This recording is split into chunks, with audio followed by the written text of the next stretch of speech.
Reinaldo Cafeu, Soluções de Gestão, traz hoje Gustavo Cândido, Cultura Digital é o nosso tema. Até já, meu caro Gustavo. Até já. Reinaldo Cafeu, Soluções em Gestão.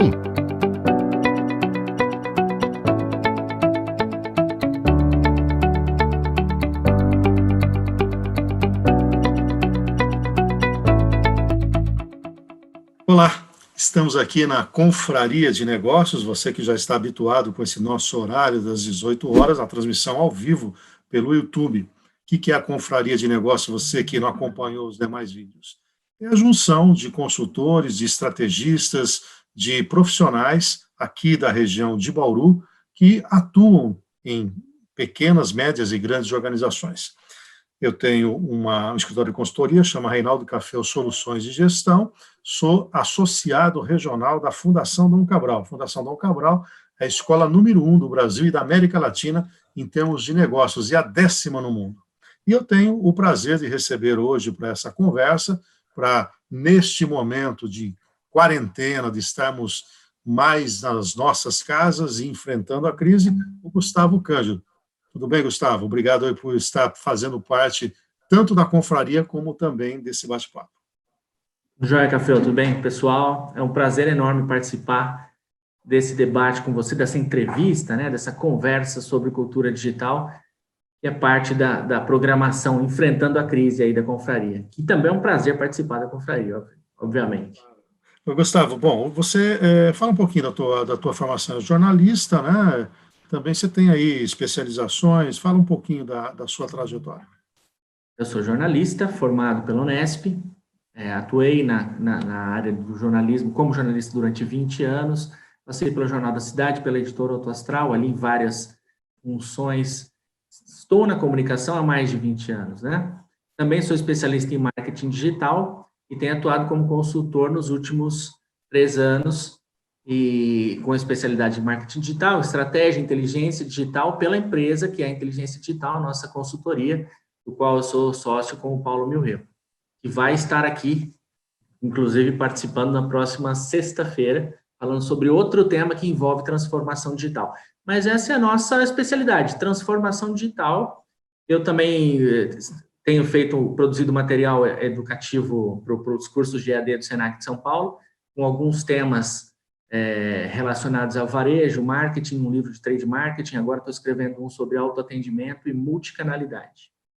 Perfeito. Gustavo, então, bom, é do ramo, né, e a gente já se conhece há algum tempo aí fazendo um trabalho excelente de inserção digital da Associação Comercial e de outros parceiros aqui, e com alegria estamos juntos aí na Confraria de Negócios. Vamos aquecer essa coisa, afinal de contas, meu caro Gustavo, e essa pandemia, hein? E o digital, o que é isso? Qual é a inter-relação? As pessoas descobriram isso? O que nós estamos fazendo aqui pode ser considerado digital? As pessoas se deram conta de um novo mundo? Enfim, este momento de quarentena, esse momento de ficar um pouco mais distante, o que isso tem de interface aí com o digital? É muito curioso, né, Café? Não sei se você já viu alguma piadinha no internet, no WhatsApp que está rolando nesse sentido, e o pessoal tem escrito assim: o que provocou a transformação digital na sua empresa? Aí tem a alternativa A, o CEO, o diretor de informática, o departamento de TI ou o coronavírus? E a resposta, né, já vem assinalado ali, coronavírus. Então, o que tem a ver a pandemia com o digital e com a transformação digital? As empresas estão percebendo agora, por conta da necessidade do isolamento social, da quarentena, que está acontecendo no mundo todo, e a gente tem visto a gravidade, tanto da pandemia quanto a necessidade desse isolamento, tem percebido que quem está no digital, quem pode se comunicar de uma maneira online, virtual, está na frente de quem não pode. Então, a empresa que consegue vender, que já estava vendendo, atuando no digital, que consegue vender, que tem um e-commerce, que já estava presente atuando ali, ela saiu na frente, ela está sofrendo menos do que as empresas que ainda não tinham iniciado um processo de transformação digital, ou que estavam no digital simplesmente por estar. Porque aí é interessante a gente falar sobre essa questão de cultura digital, que é inclusive o título dessa nossa conversa, né? Não vamos entrar na área teórica para falar de comunicação e tecnologia. Vamos imaginar a cultura digital de uma maneira mais simples. A aplicação de ferramentas digitais, de dispositivos digitais, programas, aplicativos na minha vida no dia a dia. O quanto isso está inserido no meu dia a dia, e ele ajuda o meu trabalho, ajuda a minha comunicação, faz com que minha empresa seja mais produtiva. Quer dizer, essa cultura, ela não foi implementada a fundo em muitas empresas brasileiras. E é por isso que elas estão sentindo muito o impacto do isolamento social, não ter a possibilidade de encontrar fisicamente com o seu cliente ou com o seu parceiro de negócio. Então, é aí que está essa relação, né? Se esse digital fosse mais desenvolvido, se já acontecessem mais reuniões virtuais como essa que nós estamos fazendo agora, muitas coisas seriam mais fáceis. Quer dizer, aquela história de aprender mais na dor, né? Então, é o que as empresas estão fazendo. Agora, é evidente, né, Gustavo, que tem certos segmentos que, até por necessidade, avançaram nisso. A gente observa aqueles que querem uma escala maior, saindo do seu ambiente local, né, já estão nos marketplaces da vida, já estão aí nos shoppings virtuais que a gente chama. Outras empresas, a gente percebe que ainda está na idade da pedra. O que pegou aí? Vamos pegar o pequeno negócio de rua. O que aconteceu com esse empresário? Ele ficou acomodado a essa coisa da venda presencial, quer dizer, esperar abrir a portinha, esperar o cliente dele. E o que eu tenho observado também, e tem sido um grande desafio, tudo bem, eu quero ir para o digital, mas ir para o digital quer dizer o quê? Eu tenho que ter estratégia de entrega, eu tenho que ter logística nesse caso, eu tenho que fazer com que o meu cliente tenha uma boa experiência de consumo, senão eu me queimo, né? Como é que nós fizemos essa parada agora? Tudo bem, é na dor, mas o que travou esse empresário ao longo do tempo? Ele não se deu conta, faltou estratégia, ele não acompanhou o que o mundo está fazendo? Com certeza ele não acompanhou.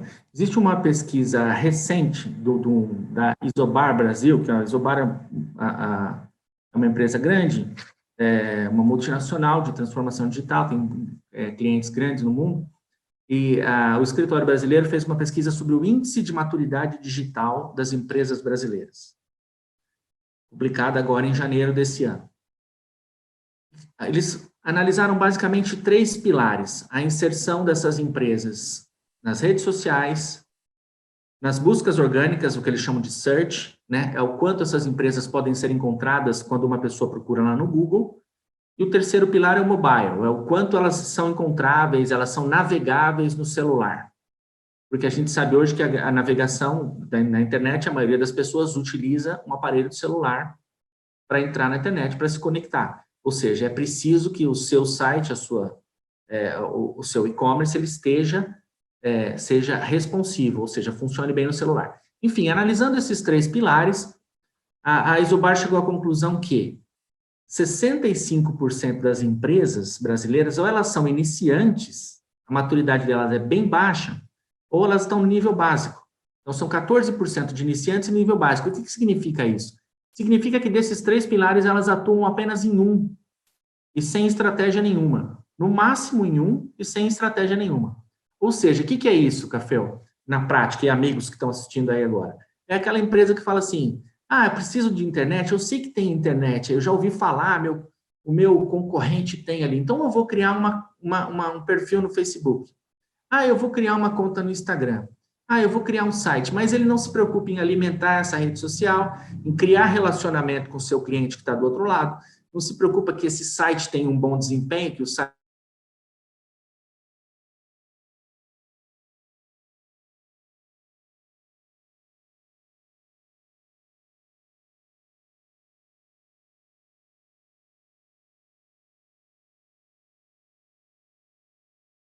maturidade, né? E só 4 são experts, segundo essa pesquisa, né? E essas 4, claro, são gigantes: Nike, Magazine Luiza, Avan, o Boticário.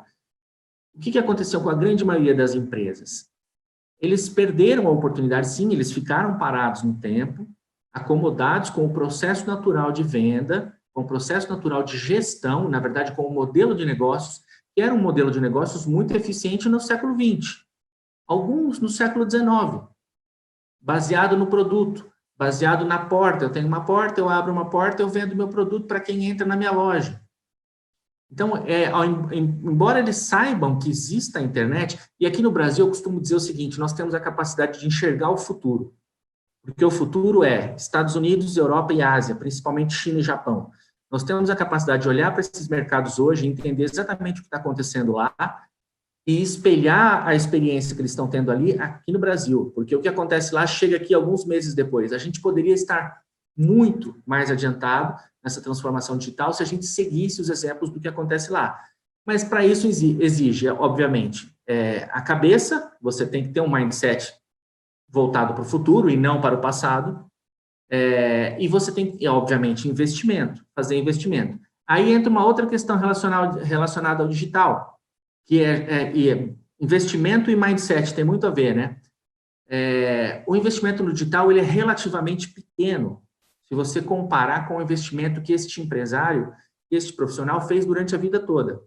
Até então, se você pega alguém que queira entrar em algum mercado, ele diria assim, preciso encontrar um ponto, eu preciso abrir uma loja ou abrir um escritório, eu preciso comprar móveis, eu preciso contratar funcionários, eu preciso comprar coisas, material, mobiliário e tudo mais, eu preciso fazer papelaria para depois eu entrar no negócio.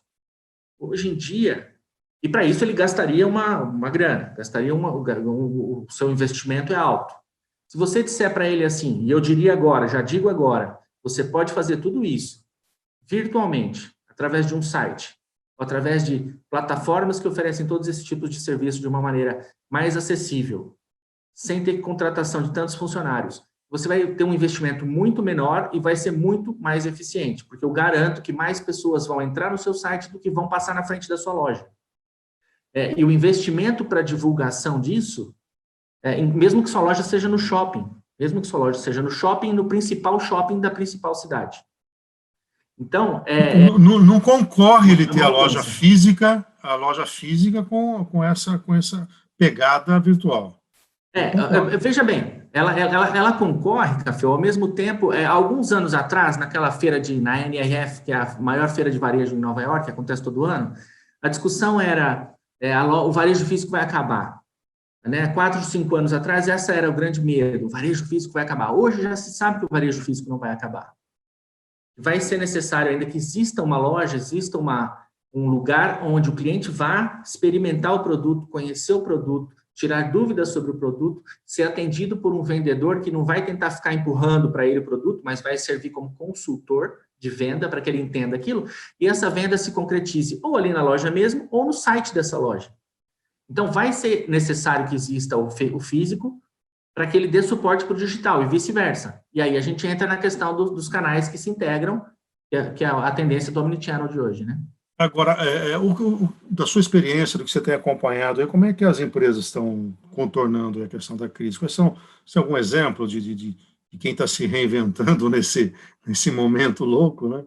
O que a gente tem visto, assim, de um modo geral, grandes empresas, pequenas empresas, elas têm corrido atrás do prejuízo, né? Todo mundo teve que fazer algum tipo de movimentação, né? É impossível ficar parado diante dessa situação. E não adianta ficar reclamando sobre isso ou sobre aquilo. No tempo que você perde reclamando sobre isso, sobre aquilo, você está perdendo não fazendo alguma coisa para resolver seu problema. Grandes empresas, por exemplo, a Via Varejo, que é a controladora das Casas Bahia, do Ponto Frio, por exemplo, para citar grandes redes, criaram uma plataforma para que o seu vendedor, uma plataforma digital, obviamente, para que o seu vendedor pudesse realizar vendas a partir de casa.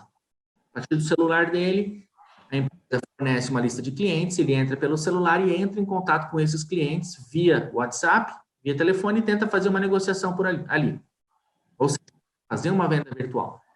A Magazine Luiza também tinha uma plataforma que estava desenvolvendo para pequenos comércios, para trabalhadores autônomos, chamava Parceiro Magalu. Eles tinham um plano para desenvolver isso em 5 anos.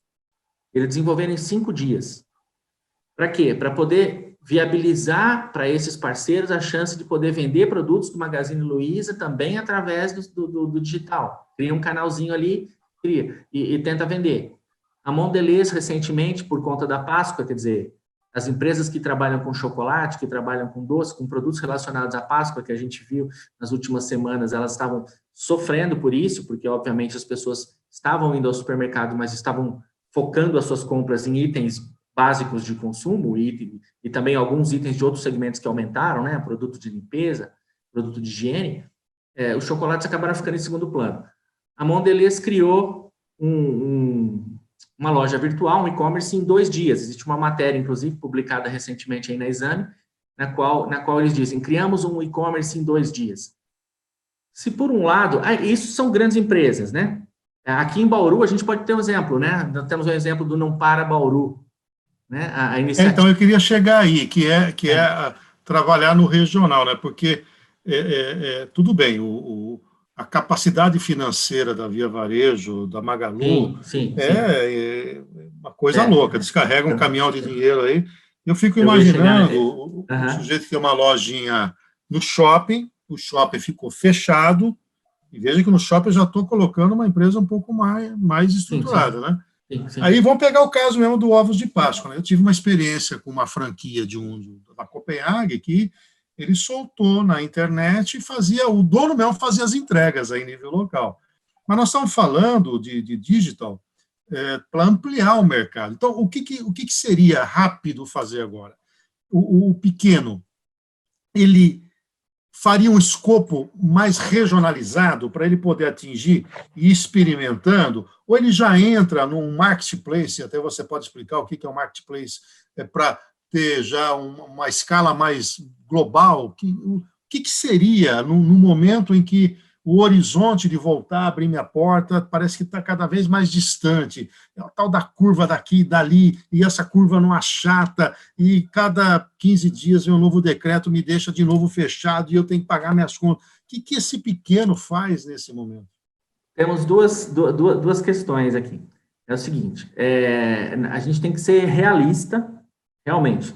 As grandes empresas que podem investir milhões e acelerarem processos de desenvolvimento digital, que elas já vinham fazendo, que é o caso dessas que eu citei, tudo bem, elas conseguem acelerar. Esse pequeno, o caso do Não Para Bauru, né, algumas empresas se juntaram, houve uma iniciativa, criou-se ali um e-commerce que várias empresas podem participar, isso é bastante interessante.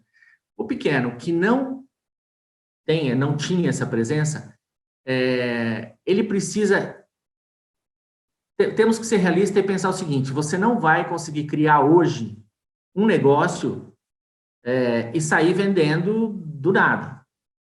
Se você tem que, assim, se você não tem presença digital, crie essa presença. Esteja presente nas redes sociais, comece a fazer relacionamento com os seus clientes. Você tem uma base de clientes. O seu João, que fechou a porta e não consegue vender, ele tinha lá os clientes. Ele provavelmente tem um contato dos clientes. Ele tem que buscar o contato com esses clientes, avisar que ele está vendendo mesmo de portas fechadas e que ele vai entregar.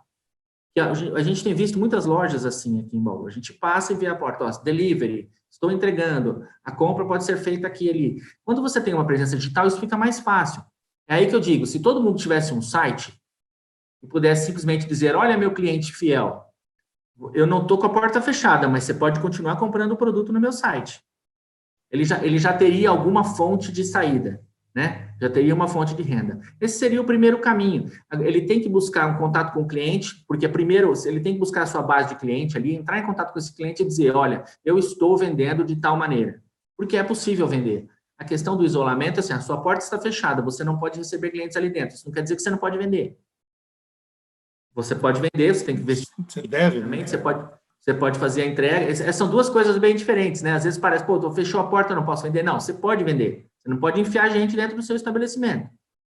Mas você pode vender. Se você tivesse um site, você já estava vendendo. Ah, não tem um site, Gustavo. O que eu faço? Venda pelo Facebook, venda pelo WhatsApp, venda pela rede social onde você está. Mas como você vai vender? Você vai ficar lá fazendo ofertas de venda o tempo todo? Olha, eu estou aqui, compre produto tal. Isso aí cansa também, né? Quem está em casa, mesmo quem está em quarentena e está o tempo todo ali na rede social, cansa ficar vendo oferta de produtos. Então, é preciso buscar uma maneira mais criativa de você... A primeira informação que você tem que dar para o seu cliente é, eu estou aqui estou aqui para te ajudar se você precisar, para entregar o produto que você está acostumado a comprar na minha loja. Depois tentar fazer essa informação de uma maneira que não seja cansativa, né? Agora, esse é um aspecto, Café, vamos dizer, isso aí seria assim, para tentar conter a ansiedade de você que está com a porta fechada agora e está querendo buscar uma solução no digital. Eu gastaria mais tempo, energia em pensar o que eu vou fazer quando acabar essa crise. Calma, isso é outro tema. Agora, você respondeu É isso que a gente tem que pensar. Você deu uma super resposta à Camila Vasque, do Super Estágio, né, que ela fala exatamente. Ela fez uma super pergunta. Nessa linha aí da questão da iniciação, o risco de avante também. A Maria Elvira, que inclusive já participou, ela queria saber a sua opinião, qual a sua recomendação, Gustavo, para trabalhar o digital, mas na área de serviços, especialmente na área de consultoria. Porque nós falamos um pouco do comércio, né, de bens, produtos aí palpáveis, né, mas e quem presta serviços e pode, eventualmente, fazer isso à distância nesse momento? Sim. Existem vários modelos de consultoria, que já nascem digitais. Nós mesmos nós na inteligência digital temos trabalhado criando um plano, criando um modelo no qual a gente vai implantar um trabalho totalmente virtual no futuro. Por quê? O trabalho de consultoria, embora em alguns casos muito específicos, ele requer a presença física, a gente sabe disso, mas nem sempre ele requer a presença física em todas as vezes. É possível que você crie um modelo no qual você tenha uma reunião presencial durante o mês e três reuniões virtuais ao longo do mês, uma reunião por semana, se esse for o caso. E isso vale para todos os tipos de consultoria, para todos os tipos de trabalho no qual você tem um contato pessoal. É preciso, hoje em dia, nós estamos vendo aqui, usando o Zoom para fazer esse programa, existem outras plataformas que permitem fazer reunião online, gratuitas, e isso deve ser implantado na cultura do consultor, mesmo que ele hoje não entenda nada sobre isso. Ele tem que começar a pesquisar sobre isso. Se ele quer resolver agora, eu já diria, pegue o Zoom, comece a fazer reunião com o seu cliente pelo Zoom. De um modo geral, todo mundo tem que se voltar agora para os clientes que já possui e conversar com eles e estabelecer um relacionamento durante a crise, né? O Wagner falou muito bem isso no primeiro programa, falou sobre esse estar disponível para o cliente durante a crise. Isso é fundamental. Nós, consultores, temos que fazer isso, e a gente tem a oportunidade de fazer isso usando uma ferramenta como essa. Então, eu diria, comece a usar ferramentas como essa e comece a implantar esse uso ao longo do tempo nas suas consultorias. Eu vejo. Agora, já engatando aí essa perspectiva futura, eu vou trazer, inclusive, um testemunho. Eu tenho participado diariamente dos Zooms lá da Fundação Dom Cabral, né, como associado regional.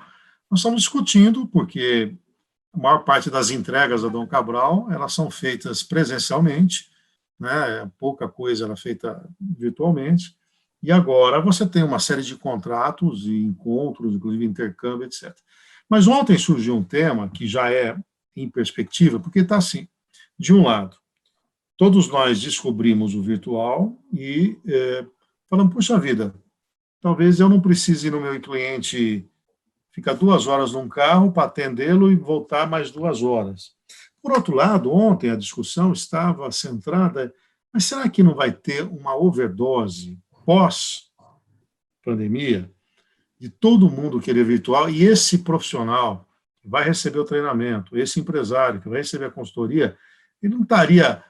Essa overdose não vai falar, puxa vida, como é que eu vou me concentrar nisso? Né? Como é que eu vou dedicar 2, 3, 4 horas? Eu saí de uma pandemia, agora eu fiquei o tempo todo nisso, será que eu não quero ir para o lado real de novo?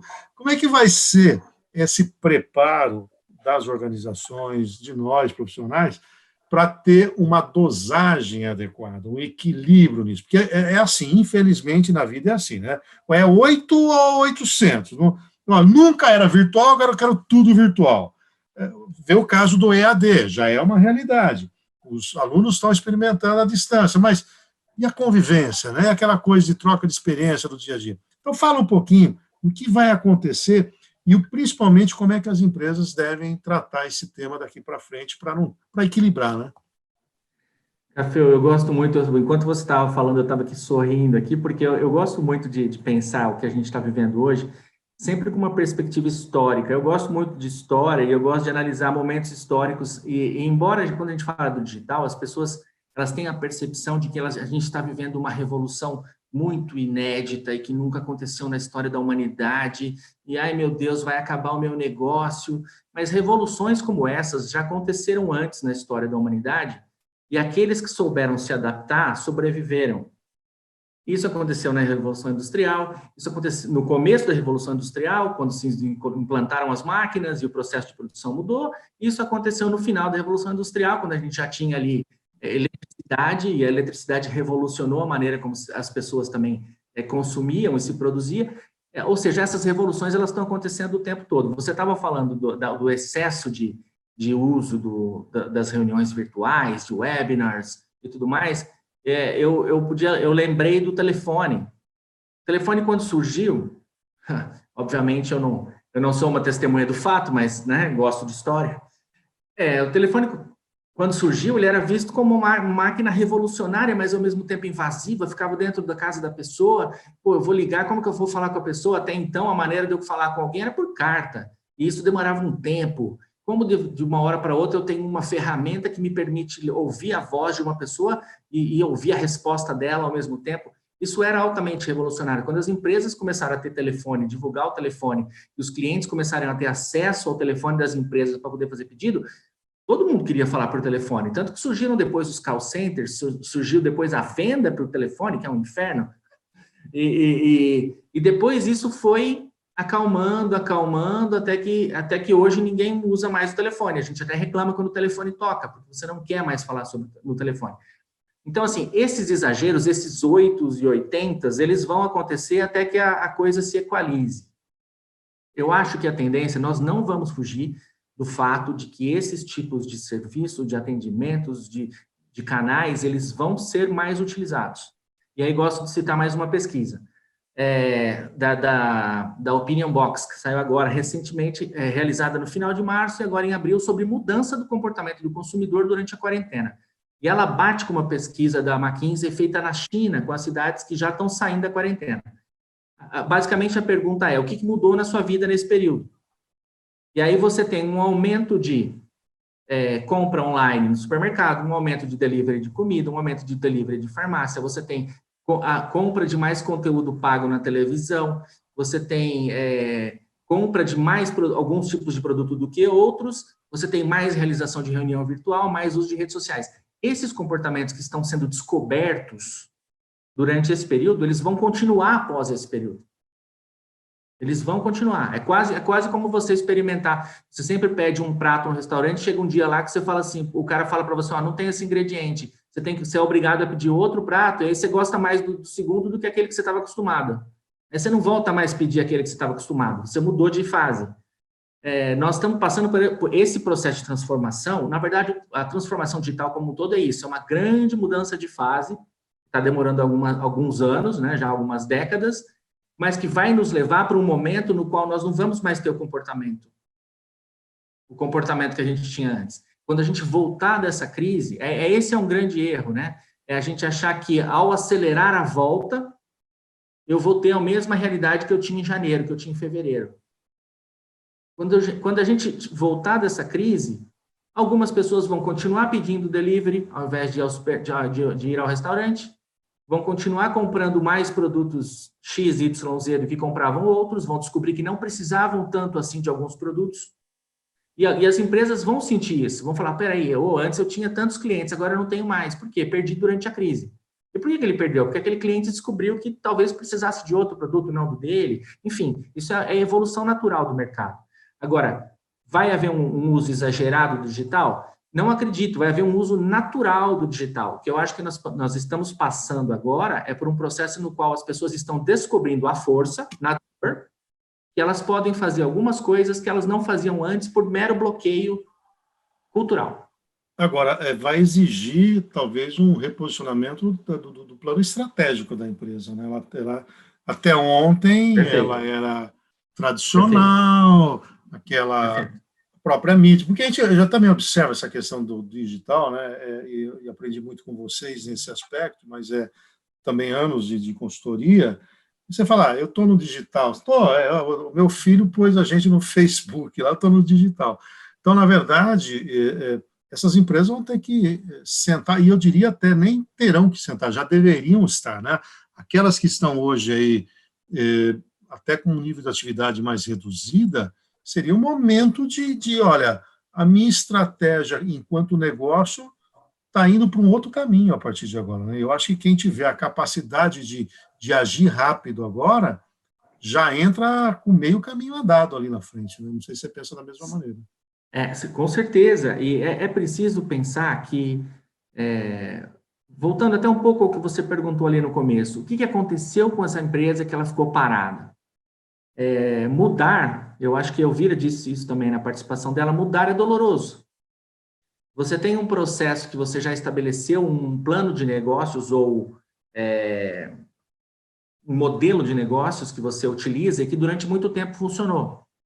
E ao funcionar esse modelo, você se sente seguro de que se continuar daquele jeito, você vai continuar tendo aquela renda que você tinha, aquele crescimento previsto ao longo do ano, e que o negócio ia mexer, e só alguns fatores externos iam mudar, mas você ia continuar navegando naquele modelo. Existe muito apego a isso, né? Existe um apego é até uma negação a essa transformação, a essa mudança de comportamento, né? Então, muitas vezes a gente encontra no mercado aquela negação à ideia de que existe uma globalização. Não existe, esse negócio de globalização não existe. Quando a gente vê, obviamente, a gente está vendo agora nessa situação que se a Índia tiver um problema, vai faltar remédio aqui. Se um país está com um problema ali, impacta meu negócio aqui. Eu posso comprar um produto da China e pode ser de um site americano, eu posso pagar na Europa. Enfim, essa globalização é uma realidade, nós estamos vendo até as doenças são globalizadas, a gente está percebendo isso agora. Então, não tem como negar que nós estamos vivendo um outro momento. O seu modelo de negócios está em risco se você não pensar numa transformação. Então, a mesma questão das gerações. A questão geracional é fundamental também. As gerações mais novas, a geração Y, a geração Z, a molecada que tem 20 anos, dos 20 aos 30, consomem de uma maneira diferente de quem tem 50, 60, 70. Eles não vão consumir da mesma maneira. Então, se você tem um produto que vende muito bem para quem tem 50, 60, 70, prepare-se para o mercado daqui a alguns anos, porque esse público não vai consumir o seu produto. Então, isso são realidades, isso não são teorias, são realidades, isso a gente já pode ver acontecer em outros países, e é preciso que a gente absorva isso o quanto antes. Então, voltando à questão do modelo de negócio, a primeira pergunta que uma empresa, um profissional, como nós, consultores, ou mesmo quem está saindo da faculdade agora, a primeira pergunta que essa pessoa poderia fazer, e deveria fazer, e pensar sobre isso é: como eu posso vender o meu produto ou o meu serviço na internet? Mas eu me formei em direito. Como eu posso vender o meu produto ou serviço na internet? Não importa o que você faz, ou no que você se formou, qual é a sua especialização, o que você quer fazer. Você quer ser restaurador de obra de arte. Como é que você pode divulgar o seu serviço na internet? Por quê? Porque o público, a quantidade de gente que existe online é maior do que a quantidade de gente que existe offline. É simples desse jeito, Todas as pesquisas de compra, seja compra de uma caneta, como a compra de um carro, todas as pesquisas de compra hoje em dia começam na internet. Começam no Google, ou começam na Amazon, começam no Reclame Aqui, ou começam quando você ouve alguém comentar alguma coisa numa rede social sobre um produto. Todas as pesquisas começam. Se a sua empresa não está na hora que a pessoa faz essa pesquisa, você já está perdendo. Então, você tem que se perguntar isso: como você pode vender na internet? Como você pode vender no mobile? Pensar no mobile, você tem que estar no celular da pessoa, e tem que rever o seu plano de negócios. Tem que fazer o Canvas, tem que pegar o Business Model Canvas, pegar os quadradinhos lá. A gente pode depois deixar o link de tudo que eu falar aqui, todos os links, todas as pesquisas, posso colocar no link desse vídeo, tá? Tem que isso. Business Model Canvas e colocar ali qual que é a sua proposta de valor, qual é que é para o meu cliente online, para o meu cliente offline, o que eu posso vender? Porque são outros canais, é um canal de venda. Café, você percebe como é desperdício você não investir na internet? Você ter uma loja física e você não ter um espelho dessa loja física online, se chama desperdício de clientes.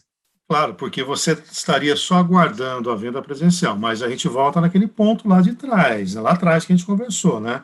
Tem que ter uma estrutura mínima também, né? Porque na ponta, a venda presencial, o sujeito pode até ficar com raiva do vendedor, que alguns são mal atendidos, mas se ele gostou daquela roupa, caiu bem, ele pôs ali no vestuário, né? Ele foi ali na cabine, e ele falou, eu vou levar, apesar daqui, nunca mais eu levo. Agora, o sujeito que está em Bauru vendendo e alguém comprando no Rio de Janeiro, e você prometeu para ele que em 5 dias estava lá e que o produto era aquele, se não tiver em 5 dias da maneira que ele queria, o que vai acontecer com a reputação dele? Né? Perfeito. Então, precede, né? Então, por isso que é importante esse olhar de plano de negócio, quer dizer, precede a uma exposição, porque agora é um quebra-galho. Eu estou desesperado, eu vou fazer entrega na cidade, eu pego o meu carro e entrego, eu dou um jeito. Agora, uma experiência profissional de e-commerce, eu estou falando só do e-commerce, né? Tantas coisas. Se eu não tiver a entrega adequada, o que vai acontecer? Eu vou me queimar nesse mundo virtual também, porque o que vale ali é a reputação que você tem, não é isso? Com certeza. E você se queimar no mundo virtual é muito pior do que você se queimar no mundo físico. E aqui você ainda tem um escopo pequeno, né, de influência. Agora, no mundo virtual espalha para todo mundo, né? No virtual ele espalha desse jeito. E outra, você não pode. É por isso que você não adianta sair correndo agora. Então, o que você disse tem toda a razão. É por isso que não adianta sair correndo agora tentando vender de qualquer jeito, porque você está desesperado. É preciso uma estrutura mínima e realmente cumprir com as promessas que você faz. Né? Você tem toda a razão. Você realmente pode vender. Você está aqui em Bauru e vender para alguém que está em qualquer lugar do mundo. Você pode. Eu vou dar um exemplo de um certo desespero aí. Eu tenho visto algumas pessoas vendendo produtos de R$15, salgadinho, então, olha, eu entrego na tua casa, frete grátis. Aí o sujeito vem na tua casa, o carro dele, tudo bem. Se você colocar no papel a margem de lucro que você tem de R$15, por mais que você tenha uma margem bruta lá de 50%, você vai ganhar R$7,50. Dependendo de onde você saiu para fazer a entrega, consumiu no combustível, que é um custo implícito que ele não percebeu, porque ele vai abastecer o carro dele de qualquer maneira. Perceba como é que o desespero bate e as pessoas acabam tendo decisões, às vezes, até heróicas, né? Claro, nós estamos falando de uma situação emergencial e tudo mais, mas muita gente não para pensar na questão de margem de lucro em relação ao custo-benefício. Né? Perfeito. Perfeita colocação. Ainda bem que o senhor é economista.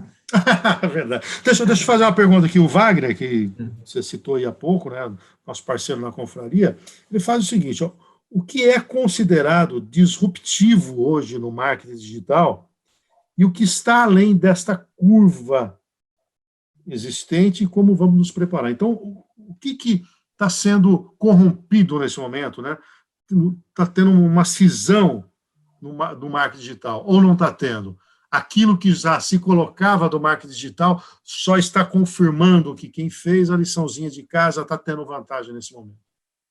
Não, eu não vejo uma grande disrupção nesse sentido do marketing digital. O que nós estamos vendo talvez seja uma disrupção do modelo de algumas empresas de lidar com seus clientes.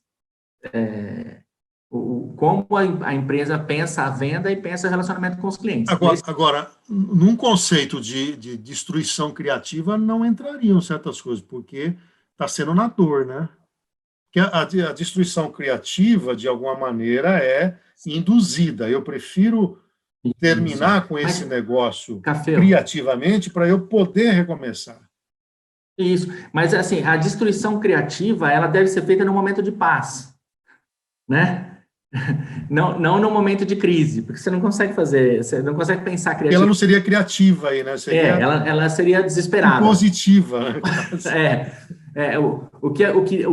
Essas empresas que sofrem hoje é porque elas não pensaram dessa maneira. Elas não pensaram ali atrás em pensar assim, olha, eu vou manter o meu modelo funcionando aqui, o meu modelo que já funciona, que paga as contas, que é o meu modelo de negócios tradicional, e enquanto isso eu vou criar um outro modelo aqui, e este modelo vai pagar as contas deste, para que este modelo aqui daqui a pouco sobreviva e seja o meu principal modelo de negócios no futuro. Essa é a grande.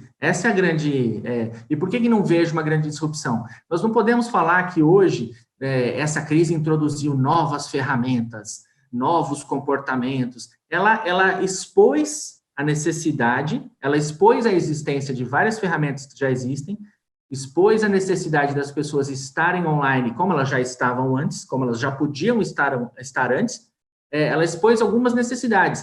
Ela, na verdade, agora ela escancara o digital e diz assim, olha aqui, olha a quantidade de coisas que você poderia ter feito e não fez, e agora você vai ter que fazer. Agora, o pequeno... O meu maior medo é que depois dessa crise não façam.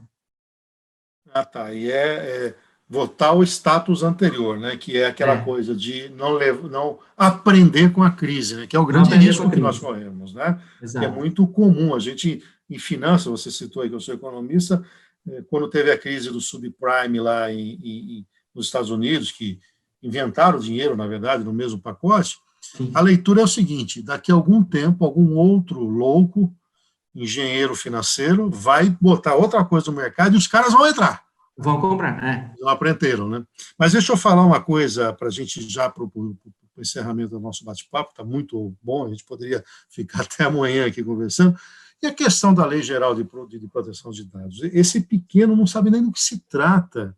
Tudo bem que nós ainda temos um adiamento, mas o que eu percebo é que muitas organizações não se deram conta que essa coisa do virtual, essa coisa do digital, essa coisa de ter meus clientes, essas coisas de ter os dados dele, talvez seja um dos grandes patrimônios a serem preservados, e não se deram conta das penalidades previstas na legislação. Fala um pouquinho sobre a Lei Geral de... Sim. Infelizmente, esse mesmo... A palavra é um pouco forte, mas eu vou usá-la. Esse descaso com o digital, que foi dos últimos anos, ou essa falta de atenção devida ao digital, ela também ignorou essa questão da LGPD, né, da Lei Geral de Proteção de Dados, que já vem sendo discutida há algum tempo já. Na Europa, a lei brasileira... Peraí, vamos voltar um pouquinho. A Lei Geral de Proteção de Dados é uma lei que está...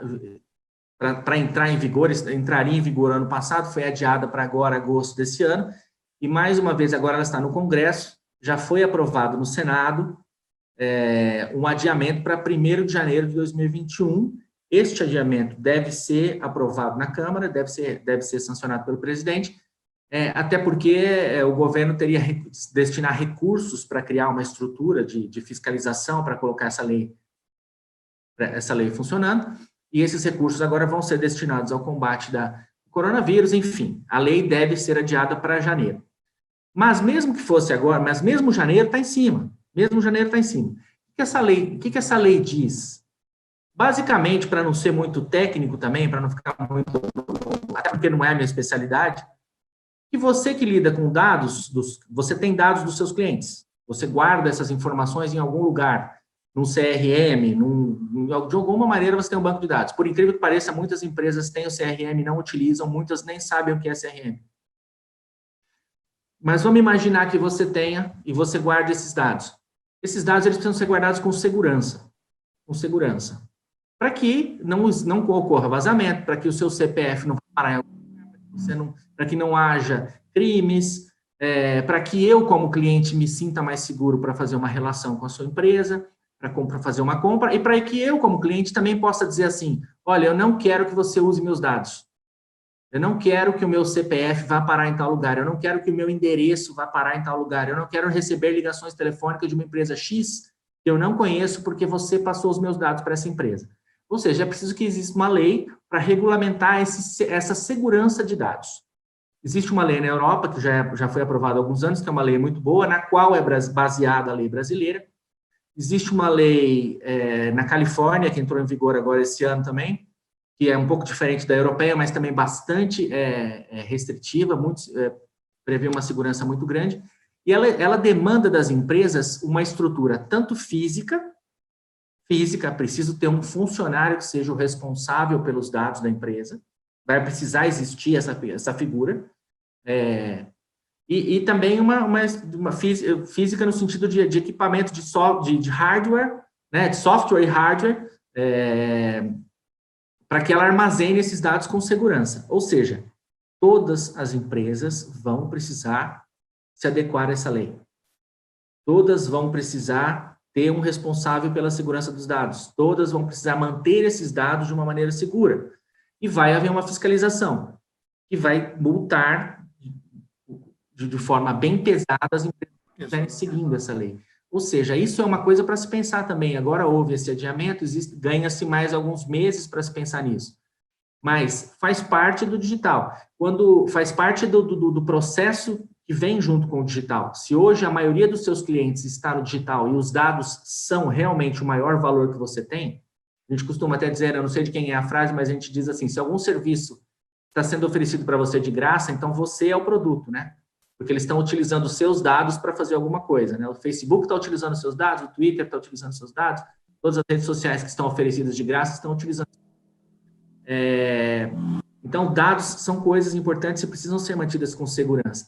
Quando a internet começou a fazer vendas, em 1994, quando houve a primeira venda online nos Estados Unidos, no Brasil foi em 95, precisou se criar uma estrutura, um protocolo de segurança para que os sites fossem seguros, para que você pudesse colocar o seu número de cartão de crédito e fazer uma compra com segurança de que aquele número do cartão de crédito... Agora, a Lei Geral de Proteção de Dados é isso, é um protocolo de segurança para que os seus dados não vazem.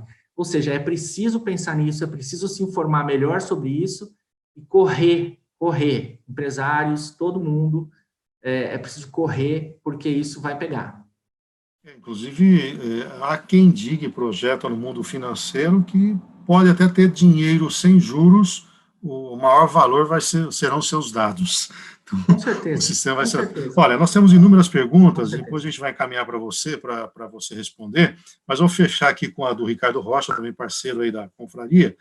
Ele queria que você fizesse se é possível, né, fazer uma projeção nos próximos 10 anos aí. O que você acha em termos de proporção do físico e online? Você acredita que é uma equação que dá para projetar? Nós vamos ter lá meio a meio, 70-30, 60-40, o que vislumbra? É claro que você não tem bola de cristal, vai depender muito de como é que o mundo vai se comportar daqui para frente, mas, enfim, faça um exercício aí. Ricardo, obrigado por essa pergunta tão simples. Amigo. É o seguinte, é claro que é impossível prever. O que a gente pode saber com certeza é que não existe o fim do físico. Vamos falar duas coisas que são certezas. Não existe o fim do físico e existe uma proporção muito maior do digital. Então, talvez seja, Café, algo em torno de 70-30. Quando você fala não é no fim do físico, a gente poderia dizer... O que vai existir é uma nova experiência de consumo, não é isso? O que a gente precisa, exato, o que a gente precisa, e aí até eu vi aqui eu estou acompanhando numa tela paralela aqui, que existe alguma pergunta sobre a Omnichannel aqui, eu não sei quem fez. O Paulo Tebaldi. Paulo Tebaldi, outro amigo. É o seguinte, nós temos que pensar numa integração de canais. O Omnichannel nada mais é do que uma integração de canais de venda e canais de comunicação. A compra ou o relacionamento entre empresa e cliente, ela vai se dar em mais de um canal. Isso é invariável e isso você pode contar. Isso é o futuro trazido para você agora. Isso vai acontecer. Eu vou conversar com você no digital e eu vou na sua loja física. Eu vou na sua loja física e eu vou comprar no digital. Mas como que eu vou comprar no digital? Eu vou comprar no aplicativo, mas eu vou concretizar no site. Eu vou comprar no site, mas eu vou pedir para entregar na loja. Essa integração que já existe hoje, as empresas que praticam isso com mais sabedoria já estão tendo grande crescimento. Magazine Luiza é o grande exemplo disso no Brasil, do salto que a empresa deu nos últimos anos porque investiu no Omnichannel. Isso é uma realidade. A gente não existe como fugir o fato de que essa jornada do cliente vai acontecer em vários canais, integrando físico e online, o tempo todo. E é por isso que a minha base de dados sobre esse cliente que está fazendo essa jornada precisa ser muito segura. Porque eu preciso saber que o Gustavo entrou no meu site, mas ele também foi na minha loja. E ele foi na minha loja, mas ele também clicou no aplicativo. E eu preciso seguir esse cara para mandar o e-mail para ele, para mandar o banner para ele, para entrar em contato. Ou seja, eu preciso fazer essa comunicação o tempo todo com ele em vários canais. E por que eu digo que o físico não vai acabar? O físico não vai acabar porque vai ser realmente necessário isso. Quando a gente pensa na Amazon crescendo nos Estados Unidos do jeito que ela cresce, ela investe em logística, em armazéns físicos em várias cidades dos Estados Unidos, para que ela possa fazer entrega mais rápida, para que ela possa ter também lojas, investe também em lojas físicas, para que esse cliente, em várias lojas físicas, para que o cliente possa ter a experiência do produto nessas lojas e comprar no site. Então, a concorrência foi uma palavra que citamos no começo. O site compete com a loja física. Essa concorrência tem que acabar. Site e loja física, escritório e reunião virtual são a mesma coisa. Tem que ser a mesma coisa. Eu conversar com você fisicamente, legal, mas eu também conversar com você virtualmente também é legal. Estamos aqui trocando uma ideia e essas coisas elas têm que caminhar juntas. Então, eu acho que isso vai acontecer, e aí tem algumas coisas que vão poder olhar para o futuro, ainda respondendo o Ricardo. Internet das coisas. Cada vez mais os aparelhos, os eletrodomésticos, estão conectados à internet. Eu tenho assistentes de voz, posso fazer uma compra através do assistente de voz. Eu posso pedir para o assistente de voz acender a luz da minha casa, ligar minha televisão, fazer isso, fazer aquilo. Essa integração da internet com os aparelhos da minha casa, isso é uma realidade. Vai acontecer cada vez mais. Então, não vamos fugir da internet. Os aparelhos vestíveis, né, wearables em inglês, né? Você tem o telefone, hoje em dia você já tem o smartphone, o smartwatch, que consegue ver os seus dados de saúde, que consegue te conectar com o seu celular, não sei o quê. Logo, nós teremos roupas que são inteligentes e conseguem ter sensores, óculos que vão ter... Então, essas pequenas coisas que parecem coisa de ficção, elas vão estar ligadas. Elas vão acontecer e nós vamos estar conectados o tempo todo, mais do que nós estamos hoje. Perfeito. Então, olha, teríamos aí muitos temas, ainda não sei se falta alguma coisa que você queira completar. Só para complementar, mesmo que nós estejamos aqui no mundo físico, eu vou estar usando um óculos que vai ter uma telinha aqui dentro, que vai estar me dando uma informação online.